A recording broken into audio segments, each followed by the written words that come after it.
Институциите и политичките партии со уверување до граѓаните и членовите на изборната администрација дека ќе обезбедат заштита од ширење на COVID-19 за спроведување на изборите и гласањето на предвремените парламентарни избори. Целта е да се заштити здравјето на граѓаните, но и да се постигне поголема излезност на изборите. Државната изборна комисија која го усвои ревидираниот роковник за парламентарните избори на 15 јули на вчерашната седница нагласи дека ќе направи се за заштита на граѓаните и членовите на изборните органи од ширење на коронавирусот, зашто тие веќе разговарале со здравствените власти со кои ќе изработат посебни протоколи што треба да бидат готови за 2 до 3 дена. Но исто така оттаму ги повикуваа и граѓаните да внимаваат на своето здравје.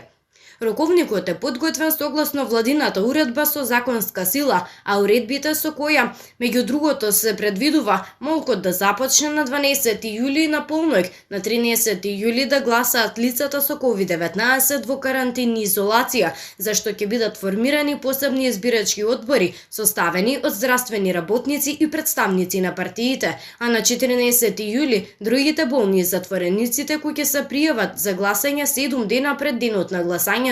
Полнолетните граѓани со важечки лични документи на денот на изборите ќе може да се изјаснат од 7 до 21 часот вечерта.